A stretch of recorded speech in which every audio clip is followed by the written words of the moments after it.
Lideramos el camino de la opinión pública y buscamos que la cultura del debate alcance consensos y soluciones a los problemas de nuestro país.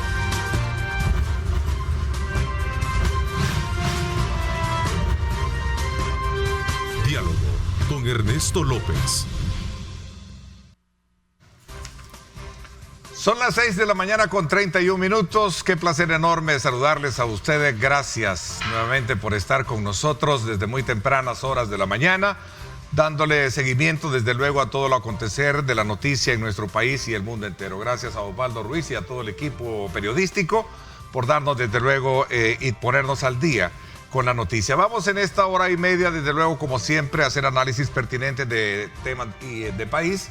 Quiero darle la más cordial bienvenida a Dagoberto Gutiérrez, un conocedor de temas importantes de nuestra nación. Te doy la más cordial bienvenida. Qué gusto saludarte, Dagoberto. ¿Cómo no? Qué gusto de verte. Un abrazo, Ernesto, y a todos los que nos miran. Vamos a aprovechar tu presencia para hacer una valoración, tomando en consideración varios aspectos que están aconteciendo en el quehacer de la política, de lo económico, de lo social, en fin, contigo se puede hablar de mucho. Comienzo desde luego un poco conociendo, ya te vacunaste, ¿no? Sí, con este proceso, sí. Qué bueno. Me vacunaron este sábado pasado. Cuéntame tu experiencia. Sí. La sede fue la Escuela República del Paraguay, que está allí en el barrio Modelo, justo sobre la calle Modelo. Y una atención muy esmerada, muy fina, muy cuidadosa del personal médico y las enfermeras, con mucho orden y mucha organización. Uno espera, hay que esperar, sí. Es mucha gente la que se está vacunando, pero con mucha eficiencia. Yo pacté con la enfermera que me puso la vacuna para que me hiciera suavecito. Sí. Y nos pusimos de acuerdo en eso. Y así funcionó. Así funcionó. Hasta ahora ninguna reacción. Ninguna reacción no has tenido bien. La segunda dosis me la ponen el 8 de mayo. En ese mismo lugar. Y a la misma hora. Yo le decía ayer precisamente a unos invitados que teníamos que qué bueno que por la población en general cómo se está llevando a cabo este proceso de vacunación. Sí. Mi madre también, que es una persona de 85 años. Claro. También ya fue vacunada, claro. ¿Verdad? Mi padre también. Qué bueno, la verdad que hay que reconocer, digamos, esos aspectos importantes. Exactamente. Que no se pueden soslayar por ningún motivo. Y no quiero que se me olvide el papel de la policía,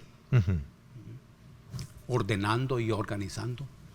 Y también de elementos de la Fuerza Armada, cuidando el orden y la seguridad de la zona.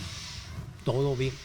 Y el personal médico y las enfermeras asegurando la organización y la eficiencia de todo. Sí, bien por también lo que viene por delante, la designación de esta tercera fase de la construcción del el Hospital El Salvador, lo que estamos viendo hoy en día, como un megacentro de vacunación. Exactamente. Porque esto es algo que no se termina hoy tan fácilmente. No. Dios quiera, así fuera. Todos son pasos muy importantes. Y piensa uno que en la buena dirección. Y las personas han de acudir a ser vacunadas. ¿Viste acertado todo lo que se hizo desde un principio? ¿Cuál es tu valoración en términos del manejo de la pandemia, hasta dónde llegamos, las discusiones que se generaron, la postura de los partidos políticos? ¿Cómo lo ves así? Una pandemia como la vivimos hoy es un hecho médico, científico, es un hecho político, es un hecho económico y hasta militar. Siempre las pandemias tienen ese impacto. Cuando el Imperio Romano era dirigido por Diocleciano, vino una gran pandemia, la peste bubónica, que diezmó a las legiones romanas. Eso tuvo un gran impacto militar. No había en ese momento nivel médico ni científico. Galeno estaba viviendo en Roma en ese momento. Y él sistematizó la sintomatología de la enfermedad. Hasta ahí dio. Eso fue muy útil para los romanos. Pero tuvo impacto político, impacto económico. Sí, siempre es así. En la batalla por Tenochtitlan, que nos llena de orgullo a todos por la valiente resistencia a los malditos invasores castellanos, encabezado por Hernán Cortés, fue la viruela. Sí. Fue la viruela, que se convirtió en un factor militar. El mismo jefe de los comandos aztecas, organizado después de la muerte de Moctezuma, bajo la dirección de Cuauhtémoc, murió por esa pandemia. Y eso rompió el equilibrio militar. Estos tienen ese impacto. En nuestro país, a mí me parece que políticamente fue un escenario y es un escenario de lucha muy encendida. Yo tengo los recortes de los periódicos desde el primer día, el 10 de marzo, hasta el último día. Y ahí está contenida, con un seguimiento minucioso día por día, la feroz lucha política. La pandemia, escenario de una lucha política. Es así en todas partes. Al final me parece que el resultado es para el pueblo positivo. Positivo. Y me parece que el gobierno en ese terreno se ha desempeñado bien, tomando las medidas que había que tomar en ese momento.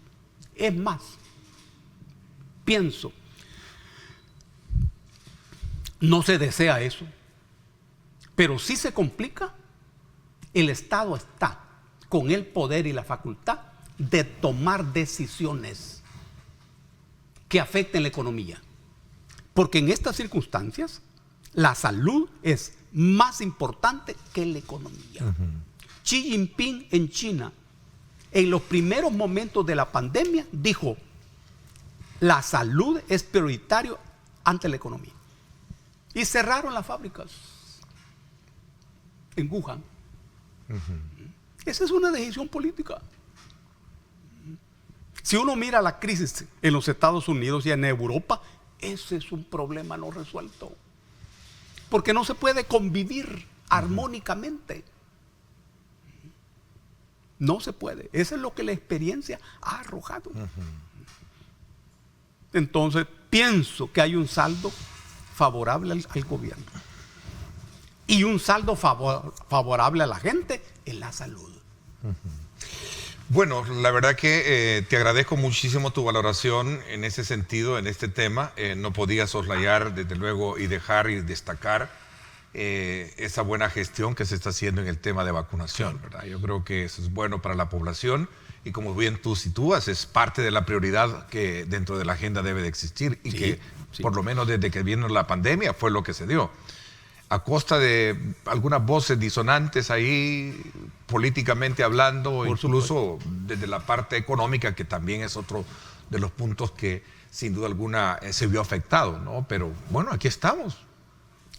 Eso es. La economía capitalista de nuestro país es bastante atrasada y primitiva. La misma clase dominante, que es oligárquica, es en términos capitalistas muy primitiva. La burguesía de nuestro país es balbuciante. Empieza a dar sus pasos iniciales. Y aunque fuera una economía muy desarrollada, la salud tiene primacía. Claro, esta es una decisión política, lo que yo estoy expresando es una decisión política. Pero si no se resuelve ese conflicto adecuadamente, en el momento oportuno, tenemos una crisis sanitaria. Yo pienso que la decisión de cerrar desde un principio fue decisiva. Fue muy decisiva. Dura, pero decisiva. Claro. Hay que ver lo que está ocurriendo hoy en otras partes. Sí. Toques de queda. Sí. Toques de queda. Y el ejército encima de la población, asegurando el cumplimiento de la medida. Sin duda esto se va a resolver, pero a Europa le está costando mucho. Bueno, y Estados Unidos es el punto crucial de la crisis. No lo han resuelto. Lo van a resolver, sí, sin duda, pero a altos costos humanos y políticos también. Bueno escuchar al ministro de Salud, Francisco Alaví, también al presidente de la República, decir que aun y cuando en otras esferas de países se tiene un nuevo contagio, en el país se tiene más o menos un control, pero eso no significa no bajar la guardia. Y por eso yo creo que era importante abrir esta conversación que vamos a tener de hora y media, de un análisis político, económico y social del país, sin dejar de abordar este tema, ¿no? Claro, esto es una cosa muy importante. No podemos bajar la guardia, independiente de lo que alguien piensa, porque algunas personas piensan que esta es una conspiración de alto nivel científico. Bueno, está bien. Otras personas piensan que no hay que vacunarse, por ejemplo. Es que es así. Independientemente de eso, no conviene bajar la guardia de manera muy organizada y muy firme, muy firme. Ayer se salió un artículo de Napoleón Cornejo. Napoleón es un ingeniero aeroespacial salvadoreño radicado en Bélgica. Él escribió una serie de artículos sobre la física, que valía la pena coleccionarlos. Dejó de escribir, pero ayer escribió un artículo sobre los aspectos matemáticos del distanciamiento social. Empecemos a leerlos y mantengamos las reglas. Eso es fundamental. Esta pandemia, de Roberto, y ya entrando un poco, digamos, a la parte política, esta pandemia, posterior a ella, nos trajo consigo someter al país a un proceso electoral donde los resultados ya todos los conocemos. ¿Cuál es tu valoración ahora con este escenario que se nos viene, donde el partido Nuevas Ideas logra tener la mayoría junto con el partido Gana en la Asamblea Legislativa? A mí me parece que hay que saber que el pueblo en febrero obtuvo una resonante victoria política. El pueblo. El pueblo. Y el gobierno obtuvo una importante victoria electoral. Para el gobierno está pendiente resolver si esa victoria electoral será al mismo tiempo una victoria política. Eso está pendiente.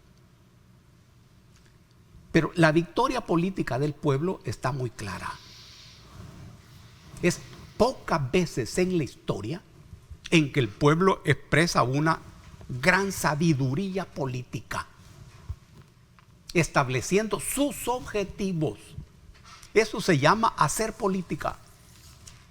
Hasta ahora el pueblo solo había participado en política y en pocas ocasiones había hecho política. Yo hago política cuando determino mis propósitos y mis objetivos, cuando establezco los plazos para lograrlos, determino quiénes son mis amigos, mis aliados y mis enemigos. Cuando yo hago eso, estoy haciendo política. En esta ocasión el pueblo hizo política y el pueblo sigue haciendo política. Este es un momento luminoso. ¿Qué es lo que ha terminado? El régimen montado a partir de la finalización de la guerra civil. En ese régimen los partidos políticos se convirtieron en dueños del aparato del Estado. Dueños del aparato del Estado. Cuando se estableció el neoliberalismo como filosofía política dominante, esos partidos dueños del aparato del Estado dejaron de hacer política y empezaron a hacer negocios. Porque esa es la filosofía del neoliberalismo. Para el neoliberalismo todo es negocio y todo es mercancía, todo tiene precio, todo se vende y nada tiene valor. porque todo tiene precio y nada vale. Entonces los partidos políticos se hicieron empresas y el Estado se convirtió en una empresa. A eso es a lo que el 28 de febrero el pueblo sepultó. Esa es una resonante victoria política, que no es espontánea, no. Se vino cultivando y desarrollando en la cabeza política del pueblo. Justo te iba a hacer ese comentario. No lo veíamos en el tiempo no muy cercano, hasta no ser cuando la democracia cristiana logró tener mayoría calificada, ¿te recuerdas? Hace varias décadas. La democracia cristiana era un gran partido de derechas. Pero en esa década, la década del 70 del siglo pasado, tuvimos la sabiduría política de hacer una alianza política. El Partido Comunista, el Partido Demócrata Cristiano y el Movimiento Nacional Revolucionario. Diferenciados ideológicamente, pero concertados políticamente. Y eso funcionó maravillosamente. Pero la democracia cristiana, con una gran fuerza en la Asamblea Legislativa, fuerza cuantitativa, mucho más que nosotros. Hay quienes sostienen que esa experiencia no fue muy buena para el país. ¿Tú crees que es bueno para el país tener este escenario en la que ahora el gobierno no solo tiene el ejecutivo, sino que va a tener el legislativo? Y algunos proyectan que podría llegar a tener también control del legislativo. Es que... Bueno, quiero pedir las disculpas del caso. Hemos tenido una interrupción del fluido eléctrico en nuestras instalaciones, pero ya estamos acá nuevamente en esta interesante tertulia, esta conversación, este análisis que tenemos precisamente con Dagoberto Gutiérrez, en la que hacíamos la reflexión sobre el resultado electoral que ha dado como punto de partida una mayoría calificada al Ejecutivo a partir del partido Nuevas Ideas y también el partido Gana. Y te hacíamos un poco remembranza de la experiencia que se vivió en la época de los 80 con el tema de una mayoría que también tuvo en ese momento el Partido Demócrata Cristiano. Y me quedaba un poco en la pregunta, hay quienes ponen en tela de juicio el hecho de tener el control del Ejecutivo, el Legislativo y poder llegar, en este caso el presidente Bukele, llegar a tener también el control de la Corte Suprema de Justicia. Alguien decía, este es un arma de doble filo. Bueno, pero antes de eso, sí, vos usaste la figura de experiencia política para referirte a los acontecimientos de la década del 70 del siglo pasado. A esta alianza política. Político-electoral, alianza política electoral. El Partido Comunista, el Partido Demócrata Cristiano y el Movimiento Nacional Revolucionario. El Partido Demócrata Cristiano con una cúpula de dirigencia anticomunista, pero con una militancia popular. El Movimiento Nacional Revolucionario socialdemócrata. Y nosotros el Partido Comunista. Nos pusimos de acuerdo, construimos una alianza. Eso correspondía al proceso político salvadoreño, correspondiente a la crisis de 1970, a esa década. ¿Y con quién era el enfrentamiento? Con la oligarquía. El programa de la UNO, que así le pusimos, Unión Nacional Opositora, era un programa de cambios. Reforma agraria, reforma educativa, reforma tributaria, nacionalización del comercio exterior. No era comunista. En cierto modo era de modernización. El mismo programa de 1967, más o menos, del Partido Acción Renovadora PAR. Cuando llevamos al doctor Fabio Castillo Figueroa como candidato a presidente. Pero en la década del 70 ya en una alianza fuerte, muy fuerte. Ganamos la votación en 1972. Y casi matan a Napoleón. No solo no entregaron el gobierno, no. sino casi matan a Napoleón Duarte. En esa misma década, en 1977, llevamos como candidato a un coronel, al coronel Claramón, que nadie va a decir que era de izquierda o comunista, no, anticomunista, pero opositor y decente, muy decente, así como Napoleón. Pero Napoleón era un líder. Igual se produjo una matanza en la Plaza Libertad, justamente el 28 de febrero de 1977. Es la década del 70. En esta década nace la lucha armada en el país, como parte del mismo proceso político,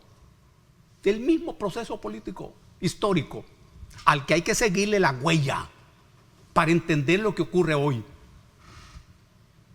Cuando nace la lucha armada, se ensancha el campo social interesado en los cambios.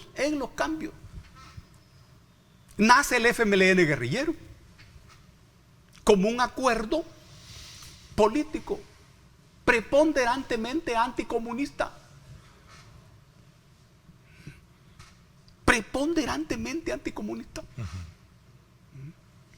El FMLN guerrillero no se enfrentó a la oligarquía ni al capitalismo, no, hombre, sino a la dictadura militar de derecha montada en el país desde 1932. Esa es la historia.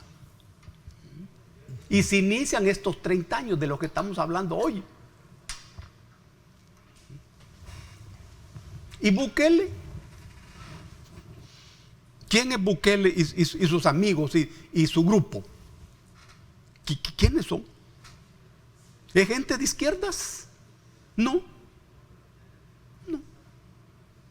¿Están empeñados en transformaciones profundas de la estructura del país? Parece que no. Sí. Parece que no. Lo que ocurre es que los gobiernos anteriores han hecho tan poco por la gente que cuando aparece un gobierno que hace cosas buenas, la gente lo reconoce. No es extraño la inmensa derrota de los partidos tradicionales. No es extraño.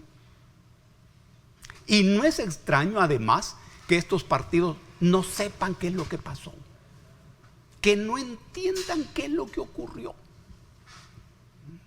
Porque cuando pasaron a hacer negocios, olvidaron hacer política y olvidaron estudiar, reflexionar, con el entendido que para hacer negocios hay que ser astuto, hay que ser vivo, y que no se necesita estudiar. Cuando se llega este momento y la gente con odio, rencor, los arroja de los cargos, no saben qué pasó. Es bueno para el país lo que tenemos, lo que, digamos, llegar a tener una identificación leal dentro del Ejecutivo, Legislativo, proyectado también dentro del judicial. Cuando hablamos de país, estamos hablando de una entidad fáctica. País es la expresión física, donde hay un territorio, hay ciudades, hay ríos, hay volcanes. Ese es el país. Ahora, adentro de ese país hay una sociedad humana, que somos todos los que habitamos aquí. Hay una sociedad política que tiene que ver con el Estado.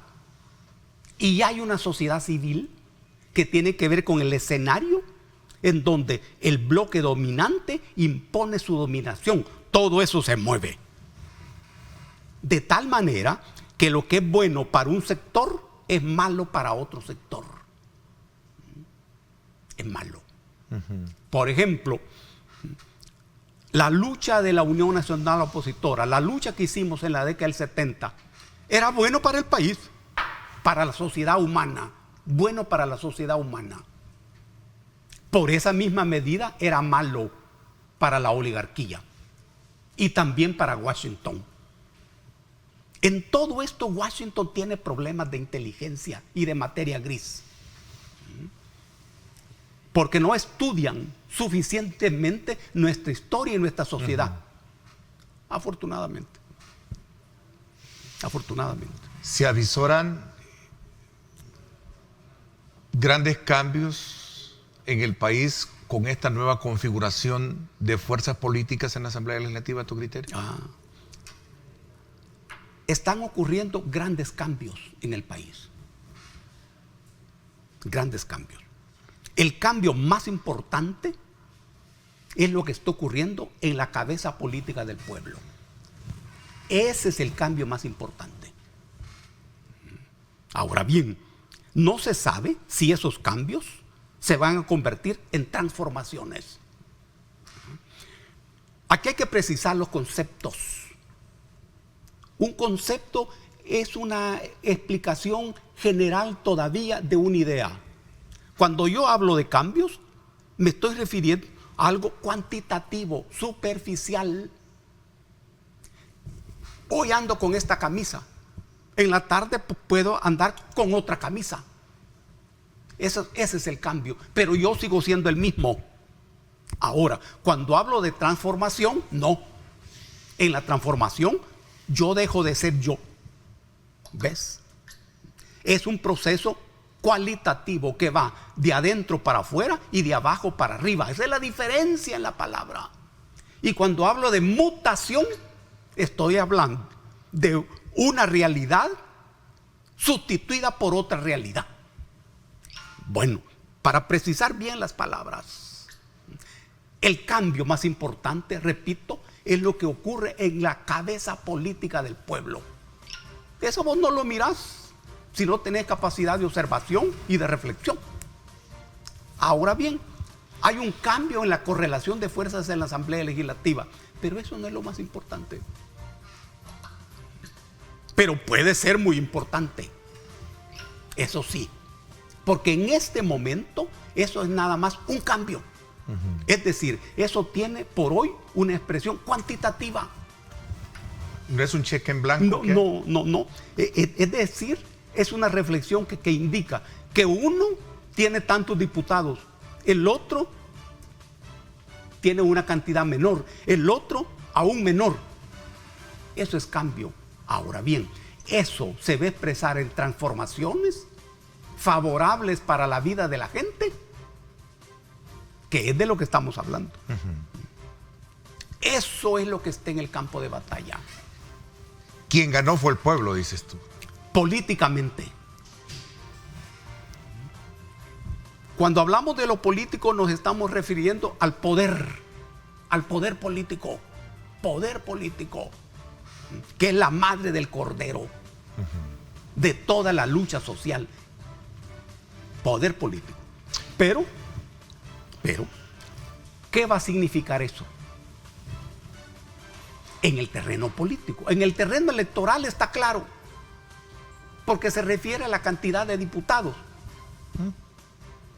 Y precisemos, lo político es el gran continente. En lo político cabe lo económico, lo militar, lo cultural, lo electoral.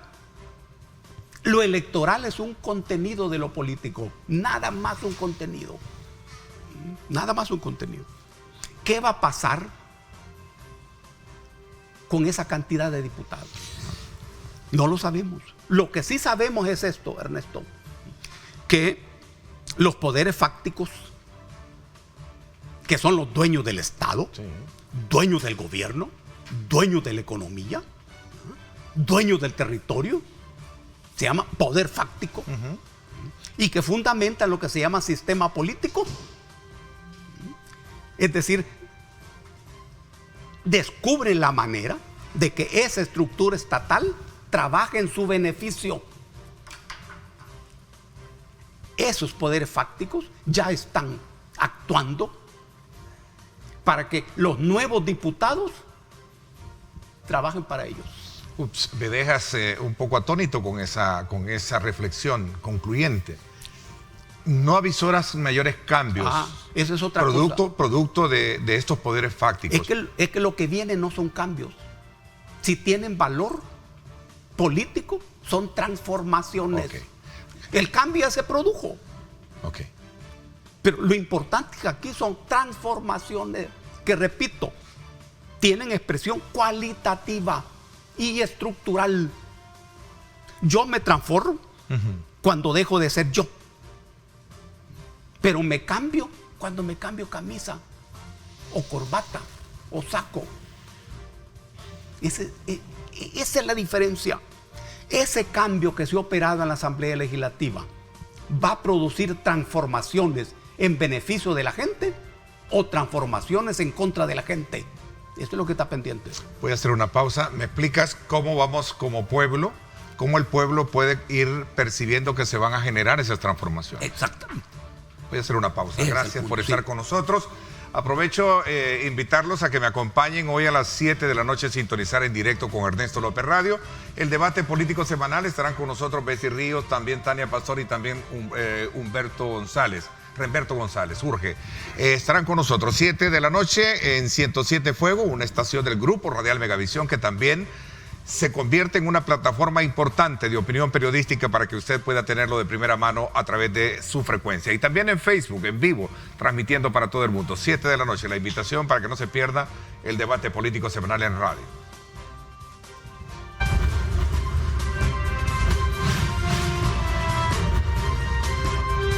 Diálogo con Ernesto López. Estás viendo Diálogo con Ernesto López.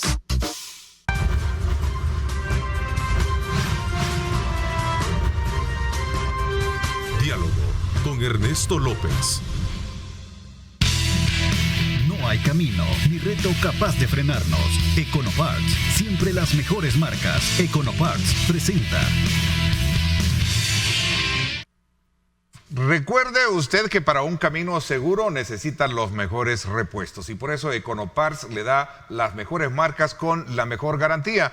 Toma en consideración a propósito esta señal desde el sector de la carretera de Los Chorros para que usted pueda identificar cómo está el tráfico a esta hora de la mañana. El tercer carril hacia lo que significa el área de la entrada de Santa Tecla, pues ahí puede apreciar usted cómo se encuentra, ¿verdad? Fluidez vehicular a esta hora de la mañana, gracias a, por supuesto, Econopar, donde usted tiene las mejores marcas de repuestos con la mejor garantía.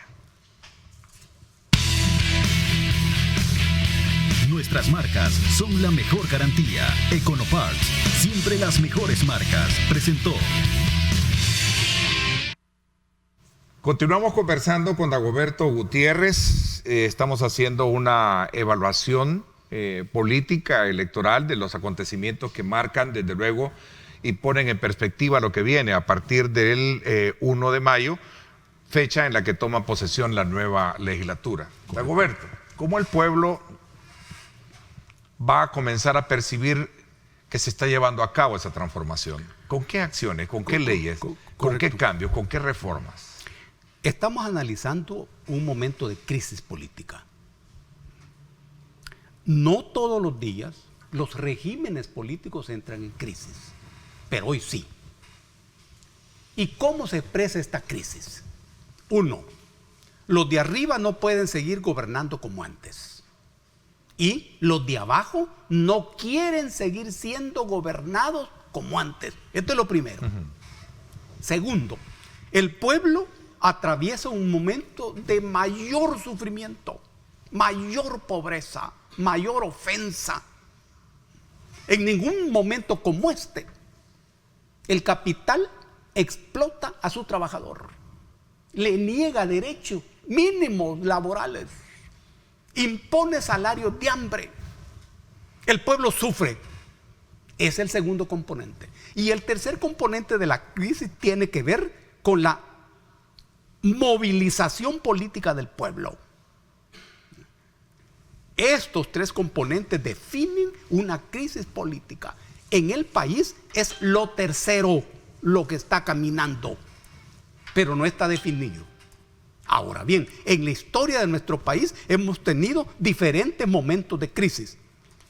Jorge Arias Gómez escribió este libro que se llama Farabundo Martí, sobre la crisis de los años 30, la crisis política, económica, militar de los años 30, que contiene la insurrección y el levantamiento. Y el fusilamiento el 1 de febrero de 1932 de Farabundo, Alfonso Luna y Mario Zapata. Este es el escenario. Jorge escribe y explica el escenario. ¿Cuál es el escenario histórico de nuestro país en este momento de crisis? Mira que no es poco lo que ha ocurrido. Se derrumba el régimen. Esto quiere decir que lo que se llama sistema está en el aire. Está en el aire. Viene una votación. Hay un cambio cuantitativo en la Asamblea Legislativa. El artífice de esto es el pueblo. Y al pueblo lo está moldeando las condiciones materiales de existencia, las condiciones objetivas. El pueblo le dio los votos, pero el pueblo exige transformaciones. El cambio ya se produjo, muy bien. Hoy, transformación. ¿Y cuál es la medida? Es sencillo. 1, resolver el tema de las pensiones. 2, recuperar y rescatar al Estado de manos del mercado. Así como lo dice la Constitución. En la Constitución el Estado tiene un papel fundamental en el terreno de la economía. Segundo papel. 3, sanear la Asamblea Legislativa. Contaminar la Asamblea Legislativa de decencia, de honradez, de inteligencia, de sanidad. Eso exige el pueblo. Salud expresada en una nueva política. El gobierno ha hecho algo muy importante. Ha mejorado la atención médica. La atención médica. Eso es importante. Pero se necesita una nueva política, que es otra cosa. Una nueva política educativa que libere a la educación de las manos del Fondo Monetario Internacional y del Banco Mundial, que permita al país construir su propia política educativa de acuerdo a nuestras realidades. Una política agraria que permita que cada centímetro de tierra de nuestro pequeño país esté cultivado. No hay mayor ofensa que en un país como el nuestro hayan tierras sin cultivar. ¿Cómo es eso? Todo eso es lo que el pueblo está esperando. Y una política exterior inteligente, muy inteligente, que nos permita a nosotros tener amigos en todas partes del mundo y toda clase de amigos, sin enemigos. Nosotros no tenemos ni necesidad ni derecho a tener enemigos. Amigos en todas partes. Hablas de dignificar el rol de la Asamblea Legislativa. ¿Te refieres a los privilegios de los cuales mucho critica la población de todas estas legislaturas? Bueno, la Asamblea Legislativa tiene funciones establecidas en la Constitución. Sí. Allí no hay nada ni digno ni indigno. Ese es un aparato. La Asamblea Legislativa, la Corte Suprema, el Ejecutivo, son aparatos políticos que en el mundo del derecho se llaman instituciones. Eso no es ni digno ni indigno. Lo digno o indigno son las personas que ocupan esos cargos. Y tener razón, el pueblo espera que las personas que ocupan esos cargos ocupemos esa figura que es compleja, sean dignas. La gente dice que sean decentes, porque la dignidad es algo más complejo. Que sean decentes. Eso espera el pueblo. Y eso se va a ver el primer día. El 1 de mayo, los nuevos diputados deben demostrar que son diferentes. Ojo, hay que saber que el poder fáctico anda a la cacería de nuevos alcaldes y nuevos diputados. Que la decisión que el gobierno ha adoptado de mover la política en relación con el FODES, de no dar a los consejos municipales el dinero, sino trabajar con los consejos en base a los proyectos, es inteligente. Es muy inteligente. Pero no siempre todos los alcaldes están de acuerdo con eso. Nuevas Ideas es un estado de ánimo. No es exactamente un partido político, no. Y esa es una buena noticia. Es un chiflón, porque Nuevas Ideas, desde que se organizó, es un chiflón. Es decir, lleva de todo, así como lleva un ventarrón y un chiflón, lleva de todo. Y los que dirigen esto han de saber eso. Han de saber que deben de ganar la voluntad y la inteligencia de esos diputados. Ganar esa voluntad. Es decir, deben dirigir, no mandar. Por sus hechos se conoceréis. El pueblo sabe eso muy bien. Uno no se atiene a las palabras. No. El pueblo lo sabe bien. Se atiene a lo que haces. Porque todos los seres humanos somos lo que hacemos y no lo que decimos. Esto facilita las cosas. El pueblo lo va a ver. Ahora, esta experiencia no está condenada a la victoria. No. Nada está condenado a la victoria. Vos en la vida obtenés una victoria o una derrota. Eso es así. Y si esto es derrotado, ¿qué sigue? Este es muy importante. El pueblo tiene escuela de victoria y escuela de derrota. Van a surgir nuevas fuerzas, nuevos movimientos políticos y nuevos movimientos sociales. Esa es la historia, de acuerdo a las necesidades. En cada momento histórico, el pueblo construye un instrumento. Vino la guerra civil, la mayor guerra de nuestra historia. Hemos tenido 6 guerras en nuestra historia, pero la mayor ha sido esta.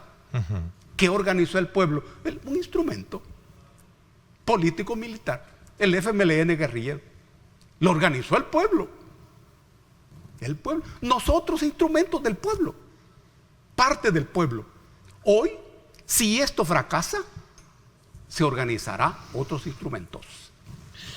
Voy a hacer una pausa comercial. ¿Dónde queda la voz del resto de partidos? Quisiera que hiciéramos también un examen, particularmente ¿Cómo no? del FMLN. Sé que tú ya no estás en el partido, No. pero sé que lo que hiciste o lo sigues queriendo, ¿no? No lo sé. Pero digo al partido, ¿no? Tal vez no su gente, no lo sé, pero... pero que bien. ¿sí? Exactamente. Sigamos con eso. Sí. Mientras viene la Adrianita. Sí, con el té. La Danielita, sí. Sí.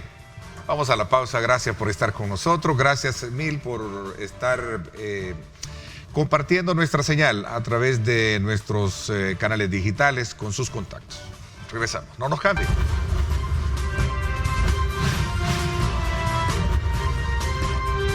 Diálogo con Ernesto López.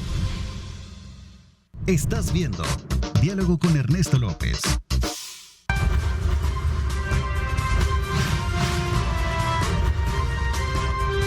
Diálogo con Ernesto López. No hay camino ni reto capaz de frenarnos. Econoparts, siempre las mejores marcas. Econoparts presenta. Vámonos nuevamente, desde luego, a conocer cómo está el tráfico a esta hora de la mañana en el sector de la Avenida Jerusalén. Gracias a Econopar, recuerde que para un camino seguro usted necesita los mejores repuestos. Por eso Econopar le muestra las mejores marcas y por supuesto le tiene con las mejores garantías. Nuestras marcas son la mejor garantía. Econoparts, siempre las mejores marcas. Presentó.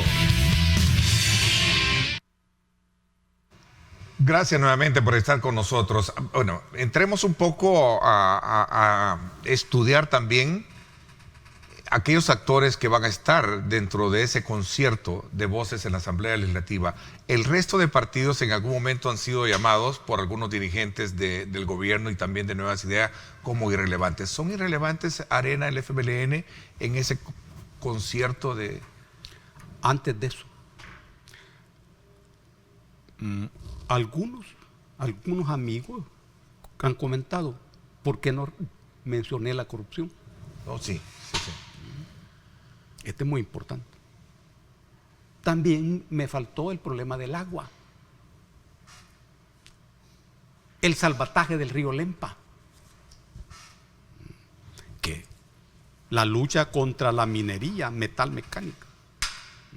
Ahora bien, ¿y por qué la corrupción? ¿Por qué no la mencioné? Ocurre que la corrupción es un fenómeno que tiene que ver con el poder. En su esencia no tiene que ver con las personas. En su esencia.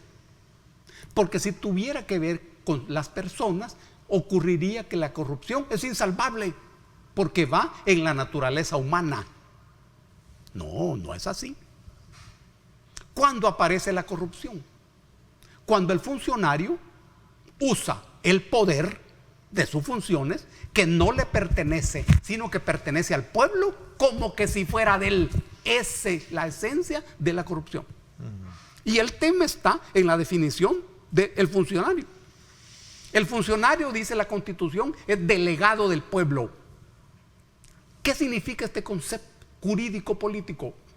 Yo soy delegado cuando tengo un poder que no es mío, sino que pertenece al que me ha dado la delegación.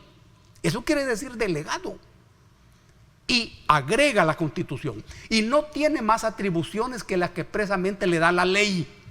Limita el poder. Muy bien, todo bien. El poder viene de la gente. Pero los filósofos jurídicos entienden que es peligroso que la gente aplique su poder. Y se levanta la figura del funcionario, que es el que ejecuta el poder de la gente. Cuando este funcionario usa ese poder como propio, esa es la corrupción. Y el problema es que todo esto es estructural. Esa corrupción aparece porque se necesita. Se necesita. Y entonces hay una estructura que asegura la discrecionalidad en el funcionamiento del aparato del Estado. Y ahí viene la corrupción. Todas estas medidas estructurales a las que me he referido van en la dirección de quebrarle la cabeza a la corrupción.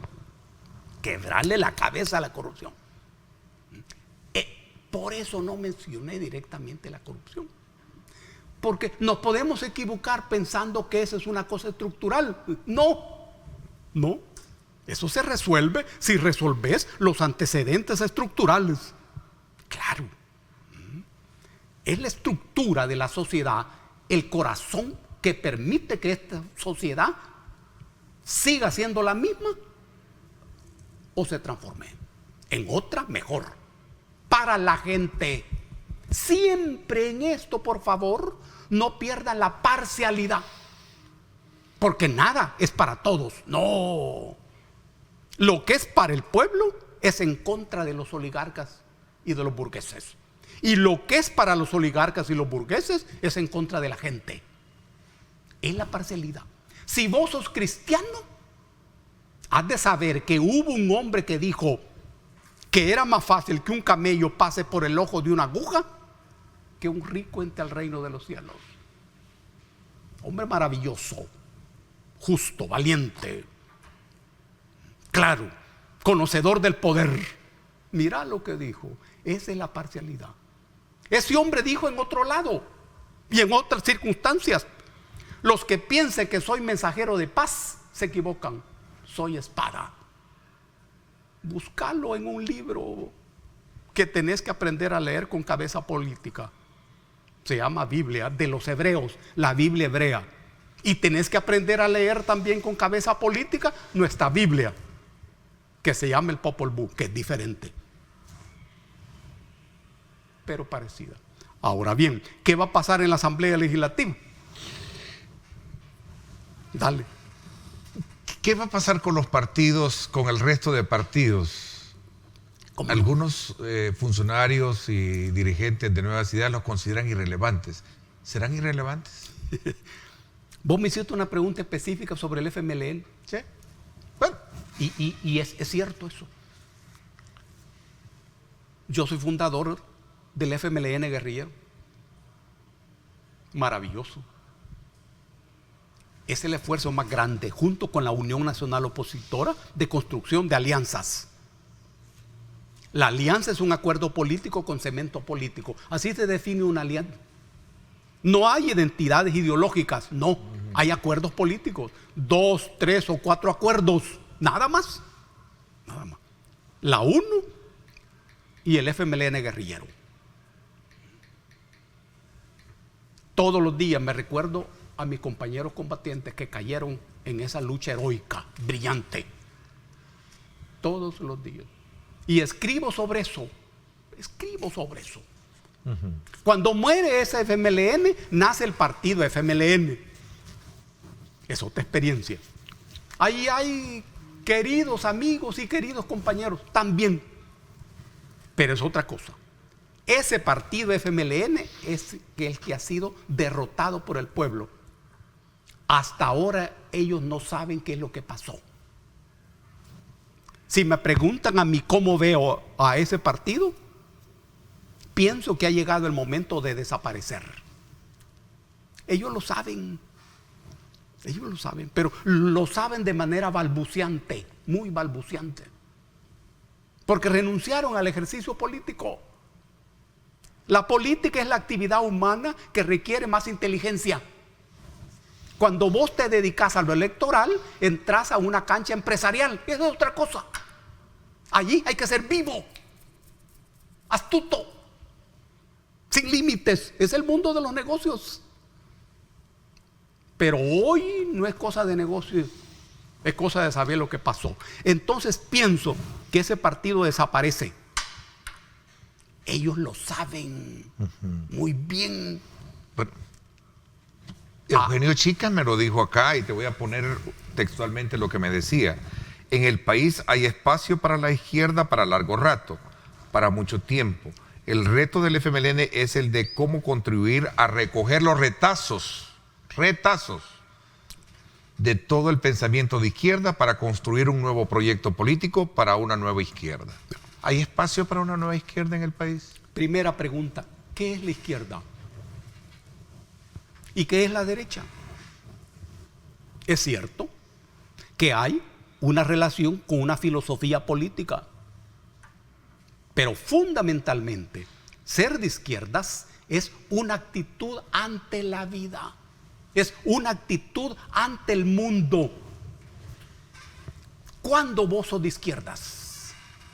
1, cuando estás interesado y comprometido con las transformaciones profundas de la vida de las personas. 2, cuando entendés que esas transformaciones ha de hacerlas el pueblo mismo con su lucha y su participación, desde abajo y no desde arriba. 3, cuando todo esto es amparado en una filosofía política que fundamente teóricamente esto. Si estás en esa cancha, sos de izquierdas. Es una actitud ante la vida. Ahora bien, ¿qué es lo que está planteado en este momento? Reconstruir al partido FMLN a partir de lo que ha quedado del partido FMLN o el movimiento popular. Porque una cosa es la izquierda partidaria y otra cosa es la izquierda política. La izquierda partidaria deja de ser política y se convierte en la contraparte de la derecha. Ese es el desempeño de los diputados en una asamblea legislativa. Izquierda social, izquierda política y no partidaria. Esa izquierda partidaria tiene sus días contados porque es una cosa cuantitativa.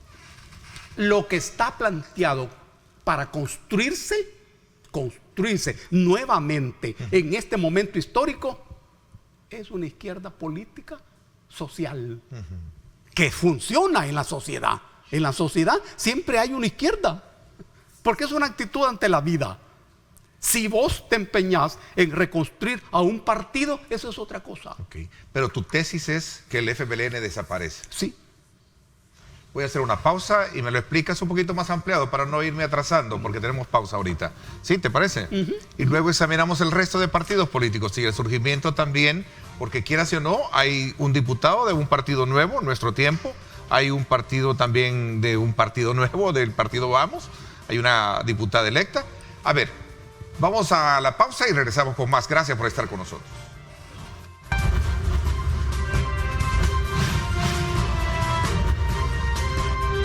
Diálogo con Ernesto López. Estás viendo Diálogo con Ernesto López.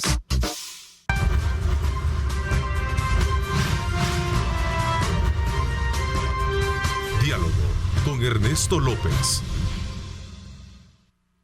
Bueno, voy a hacer un poco, ¿cómo se le llama eso? Infidente, ¿no? Pero me hubiese gustado tenerte también en este análisis, la voz y el pensamiento de nuestro buen amigo, con que siempre los invito con don Alfredo Mena Lagos, ¿verdad? Para que hay ciertos puntos, contrapuntos, pero también hay convergencias. Claro, un saludo a Alfredo Mena Lagos. Que estés bien, Alfredo, donde estés. Yo sé que son muy inteligentes para las cosas de los negocios, pero también para la cosa política. Así es. Un abrazo, Alfredo. Tu tesis es que el FMLN desaparece. Sí, ¿Por qué? hay que precisar eso. Porque el FMLN desaparece políticamente. Es decir, como proyecto político. Pero no desaparece electoralmente. Es decir, que puede pasar en la Asamblea Legislativa muchos años. Puede tener 4 diputados, 2 diputados, 3 diputados, etcétera. Es decir, asegura su existencia electoral. ¿Por qué? Es que el mismo sistema electoral garantiza eso.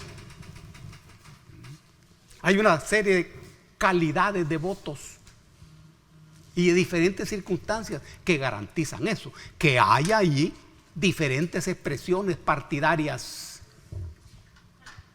para que una asamblea legislativa pueda presentarse como democrática. Entonces no desaparece electoralmente.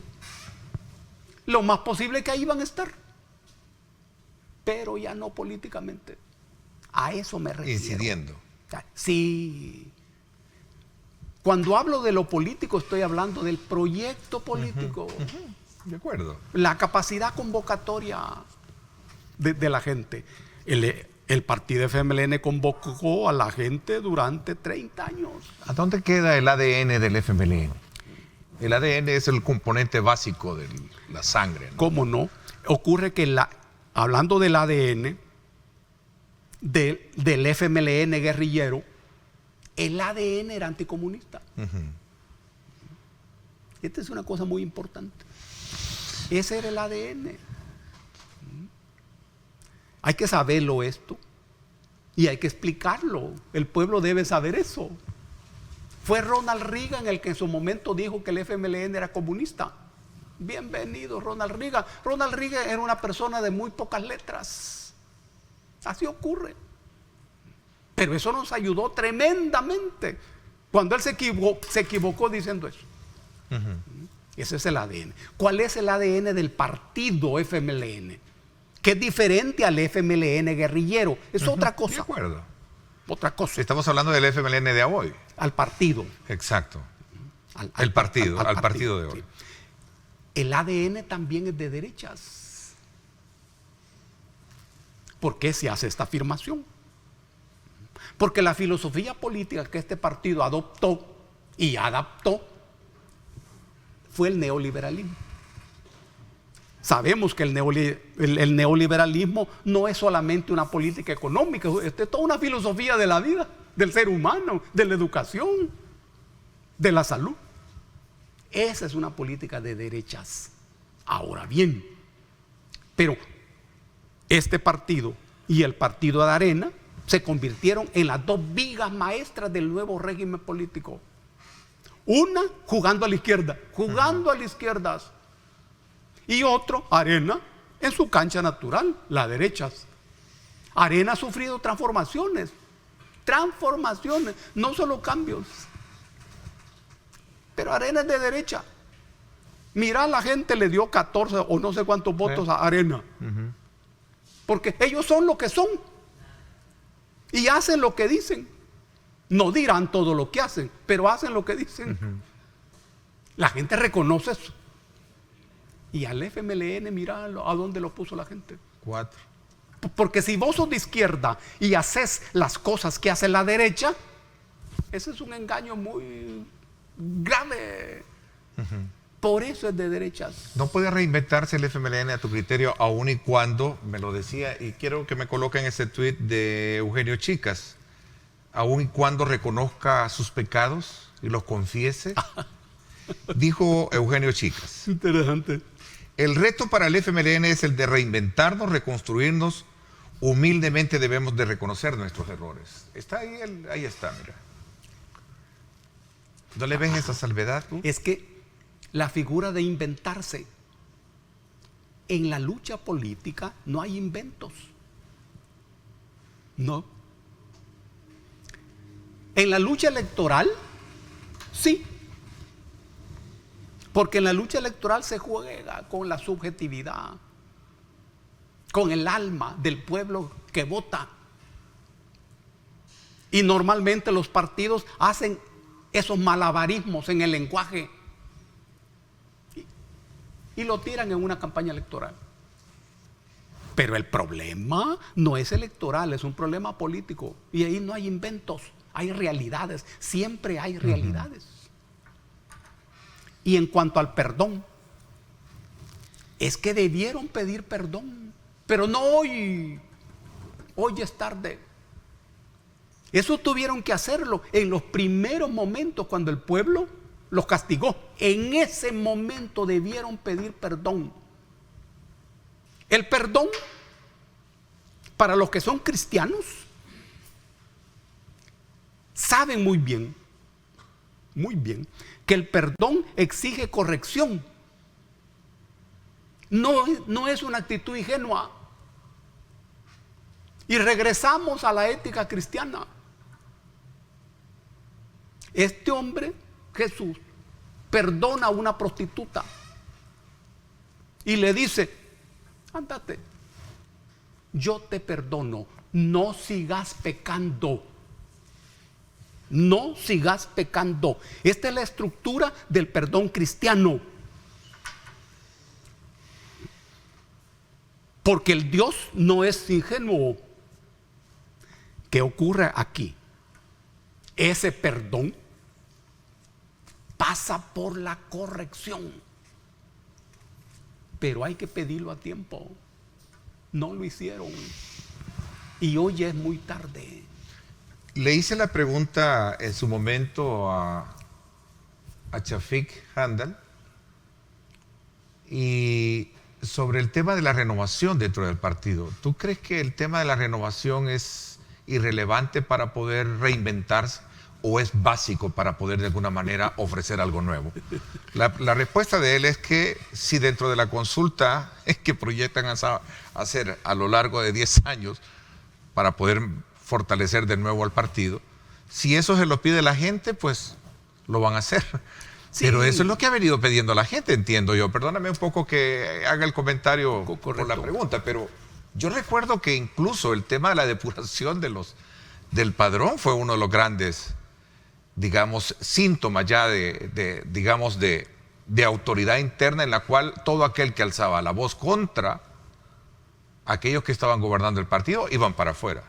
No sé si me equivoco, corrígeme. A mí me parece que el FMLN es un partido político muy exitoso. Porque lo que el FMLN hizo en su historia es la decisión que adoptó. Y esa decisión la mantuvieron hasta estos minutos en los que estamos hablando. No hay errores, no, en absoluto. Lo que hicieron y lo que no hicieron pasa por su decisión política. No es que adoptaron una cosa e hicieron otra, no, es su decisión. Ellos decidieron trabajar en el terreno neoliberal. Entraran al terreno de los negocios y las actividades empresariales desde un principio. Y eso lo continuaron hasta el final. Se puede decir que las consecuencias actuales son resultado del éxito. Ahora bien, pueden hacer todo eso que están diciendo, esas consultas y esa discusión. ¡Qué bien! ¡Qué bien! Resulta necesario. Es deseable que se discuta bien las cosas, sí, pero sin esperar que se reviva, mucho menos que se resucite, que son dos cosas diferentes, muy diferentes. No, está bien que hagan esa discusión, ojalá que la hagan, para que hagan un ejercicio de reflexión política. Falta les ha hecho y falta les hace. Son mis amigos, mis compañeros, y hasta le podemos ayudar a reflexionar. ¿Cómo no? ¿Estarías dispuesto a regresar al FMLN tú? No, ¿O hablas de...? no, a reflexionar, a pensar. ¿Pero y qué reflexión más allá de lo que te explicaba, de lo que todo el mundo les había pedido, que hicieran los cambios profundos? Sí, pero no lo han hecho. Es que para ellos hay tareas impostergables. Una, a aprender a interpretar lo que la gente les ha dicho y lo que la gente les está diciendo. ¿Qué significa eso? Textualmente esa es la declaración que hacía Chafik en este mismo programa cuando analizamos ese tema. Decía, el FMLN no tiene que impulsar una renovación, se tiene que hacer una rectificación. Y si dentro de la rectificación decía, se tiene que cambiar, pues haremos estos cambios. Se tiene que cambiar dirigencias. No, si no es cuestión de dirigencias. No, hombre. No. Y hay una cosa que hay que saberlo muy bien. Una renovación tiene dos rostros. Tiene las renuncias y tiene las confirmaciones. Cuando hay renovación, yo he de decidir qué aspectos de los cuales me debo deshacer, debo renunciar. Y debo saber cuáles son los aspectos que debo confirmar, que debo mantener. Ese es el juego de una renovación. Renuncio a ciertas cosas y confirmo otras cosas. Son los dos rostros de la renovación. Como alguien decía, en una renovación yo no puedo tirar el niño junto con el agua sucia de la botella. Si los amigos del partido FMLN están dispuestos a hacer eso, qué bien, seguro. En esta reflexión podemos colaborar. Yo sé que no lo necesitan, no lo necesitan. Pero, bueno, allí hay gente muy decente, gente muy interesada en incorporarse a las luchas del pueblo, que las luchas del pueblo que vienen serán intensas, complejas y completas. La gente decente que hay en ese partido tiene un lugar asegurado en la lucha del pueblo. Y podemos platicar. ¿Y crees que te escuchen? Eso es otra cosa. Porque sí, me pueden oír, pero no sé si escuchar. Ojalá que sí. Dagoberto, ¿es esa la misma historia en la cual podemos medir con esa misma cinta al Partido Arena? No. Es diferente. En absoluto. ¿Por qué? ¿Cuál es la diferencia? Acordate que los dos han recibido un revés político. ¿Cómo no? Y partimos de eso. Tanto el Partido Arena como el FMLN guerrillero nacimos en la misma década, 1980. Nosotros nacimos en octubre. Arena nació a principios de ese año. La base de uno y otro eran las capas medias. Capas medias. Pero, nacemos en el escenario de una profunda crisis política desde esas décadas. Arena se convirtió en instrumento de la oligarquía. Rápido, muy rápido. El FMLN se convirtió en un factor de unificación y de cohesión de una parte de la izquierda. y nos preparamos para la guerra. Pero hay un mismo origen histórico. Ahora bien, la guerra duró 20 años, al final de la cual hay una negociación. En esa negociación, el nuevo partido FML concerta con Arena, el neoliberalismo. Pero el FMLN jugando a la izquierda y Arena en su cancha muy natural y muy lógica. El pueblo mira a uno y otro de manera diferente.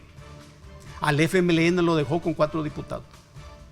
Y el FMLN no sabe hacer política, porque se especializaron en ser un aparato electoral, renunciando a la política expresamente. Aparato electoral especializado en ganar votaciones y en ganar funcionarios. En este momento la gente castiga, pero Arena le deja 14 diputados. Es muy diferente. Y Arena todavía tiene oxígeno. Ahora, Arena es instrumento de la oligarquía en este momento. Pienso que no. ¿A quién representa Arena? ¿Cuáles son los intereses de ese partido? Porque yo siempre represento los intereses de un sector de la sociedad. Pienso a partir de los intereses de ese sector. Eso lo va a resolver Arena. Ok. Voy a hacer la pausa última. Confieso que en el ítem de guión que tenía de conversar temas contigo, nos quedamos con muchos. Por ejemplo, el acercamiento hacia China. Te voy a hablar de los temas. Estos cambios de nuevos funcionarios, las negociaciones de acuerdos entre El Salvador y el Fondo Monetario Internacional, que es otro tema interesante. A ver, esto de la visita de Ricardo Zúñiga, ¿verdad? Y esa estela de mensajes que han dejado en el camino, también es otro tema que nos queda. La influencia estadounidense en el tema de Triángulo del Norte. Pero aquí también alguien me dice, Ernesto, pregúntele a Dagoberto qué piensa de la solicitud hecha por el presidente de la nueva legislatura para cambiar el tema del FODES. Dice él que hay algunos, yo no sé hasta qué punto esto será cierto, el que escribe, que hay algunos alcaldes que quieren renunciar porque qué margen les da de trabajo depender ahora de todas las obras que va a aprobar el gobierno y no los gobiernos locales. Una buena pregunta. Para entenderla... Voy a hacer una pausa y te dejo esto va. Porque ya vamos contra el tiempo. ¿Te parece? Sí, cómo no. Gracias por estar con nosotros. Regresamos.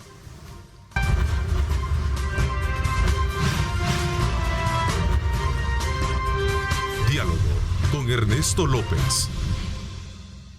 Estás viendo Diálogo con Ernesto López.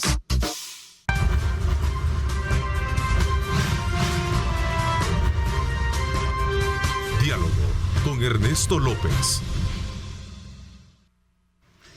Dagoberto, ¿cuál es tu examen a este anuncio hecho por el presidente de la República para reducir 4 puntos porcentuales al FODES que se le otorga a las alcaldías? Estaríamos hablando de la designación de fondos, pero en un 25%. El resto, proyectado para obras, será responsabilidad de un organismo nuevo que ha creado el gobierno. ¿Qué piensas tú de esto? ¿Cómo no? Vos planteaste 2 temas. Uno, la visita del enviado. Del enviado, sí. Y por 2, cuestiones de tiempo. lo sí. del FODES. Miren, para pensar la visita del enviado estadounidense, hay que saber que Estados Unidos es un imperio que ha perdido la hegemonía. Un imperio en problemas. Y parece que sigue pensando como el imperio que fue. En Centroamérica habla Estados Unidos del Triángulo del Norte. Y eso no existe. Honduras, Guatemala y El Salvador somos 3 países diferentes, con historias diferentes, economías diferentes, cultura, intereses diferentes. Y para Estados Unidos o cualquier otro país, entender esto es fundamental para una política correcta. El gran problema de los Estados Unidos en este momento es la inmigración. Eso tiene que ver con la crisis económica del imperio. Cuando la economía estaba rozagante, el inmigrante era bienvenido. Hoy ya no. Pero nosotros no fuimos los que impulsamos la inmigración hacia los Estados Unidos. Fueron los Estados Unidos. Cuando organizaron y sostuvieron la guerra de 20 años. Ahora bien, si se resuelve el problema de la inmigración, ha de ser sobre la base de transformaciones estructurales importantes en cada uno de nuestros países. Políticas diferentes. Cuando la gente se va de El Salvador es porque ha fracasado el Estado y ha tenido éxito pleno el mercado. Hay que saber que los millones de salvadoreños que están en los Estados Unidos son estadounidenses, porque Estados Unidos es un imperio heterogéneo. Estadounidenses somos los salvadoreños, los hondureños, los chinos, los brasileños, los vietnamitas que viven en los Estados Unidos. Esta es una característica estructural de ese imperio. Hay otros grandes centros de poder que son homogéneos. China, Rusia, Irán, homogéneos. Estados Unidos no. Este es un problema de ellos. Es necesario que esto se resuelva bien y que lo hablemos bien. Pero que ustedes, estadounidenses, aprendan a escuchar. Y aprendan de nosotros. Aprendan de nosotros. Centroamérica no es de ustedes. No. Hay unas partes de los discursos que pareciera que disponen. Eso es muy peligroso. Ahora bien, somos amigos con los Estados Unidos, pero también somos amigos de otros países del mundo. Y un amigo no debe impedir a otros amigos. Esto es fundamental. Ustedes deben aprender eso, estadounidenses. No les impongan a sus amigos los amigos, no. Estados Unidos puede dar asistencia en el terreno de las vacunas a El Salvador en este momento. No, no pueden. ¿Pueden dar asistencia económica y financiera al país? No, no pueden. Y entonces, hay que buscar a otros amigos. La gente se está vacunando ampliamente y esa vacuna genera alegría, entusiasmo, satisfacción. Si somos amigos, los amigos debieran estar contentos que la cosa esté caminando. Un abrazo a Ricardo. Si venís otra vez, Ricardo, que te lleven a Chalchuapa a visitar el Trapiche y trata de comer yuca. Sí, eso es lo más importante. Sí, eso es lo más importante. Ok. Muy bien, el FODES. ¿Qué te parece esa decisión de cambiar los términos? Así creo que me quedan 45 segundos. Bueno, me parece que hay inteligencia y que es una política correcta. Se trata de evitar que en los consejos municipales haya dinero, porque no hay una estructura que controle el uso de ese dinero.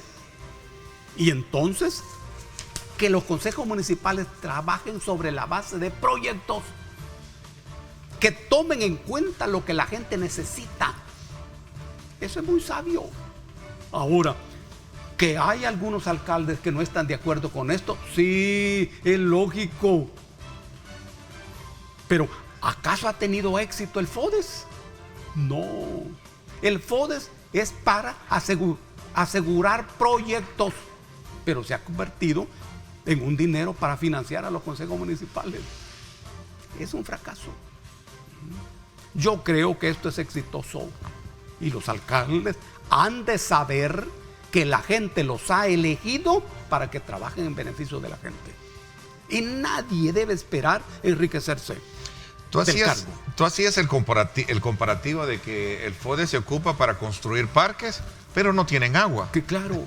Se ocupa en algunos casos para poder celebrar las fiestas patronales, pero no tienen agua. No tienen agua. Ahora, ¿estamos en contra de los parques? No, claro que no. Sí, lo que ocurre es que en las sociedades hay prioridades. ¿Y cuál es la primera prioridad? El agua. El agua. Dagoberto, confieso que me quedo en la mesa con el sabor a seguir abordando temas, pero el tiempo se nos fue. Te voy a invitar más adelante. Te agradezco muchísimo que me hayas acompañado y me alegra verte. Sí, está bien. Porque ya tenía días de no verte, Es ¿no? cierto, es cierto. Así es que, y ya vacunado. Y ya vacunado. Eso es bueno. Un abrazo para todos. Gracias, te agradezco Un muchísimo. abrazo a la gente que trabaja el viernes. Ah, sí. Sí, a Nelson, Sí. al Julio, Al un gran panel del viernes. Te voy a pleitisto. invitar un día que tengamos un espacio un día. ¿Te Ese parece? Julio, un gran pleitista. Ah, Julio. sí, siempre. Inmenso pleitito. Nunca- Un abrazo A Julio. Y a Gracias, todos. te agradezco, te A agradezco Ronald, muchísimo. Otro Ronald. gran pleitista. Sí. Gracias, pásenla bien y como siempre recuerden lo más importante, amar a Dios sobre todas las cosas.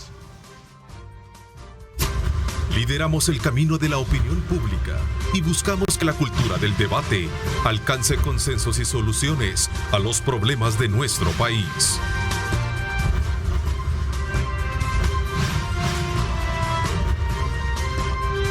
Diálogo con Ernesto López.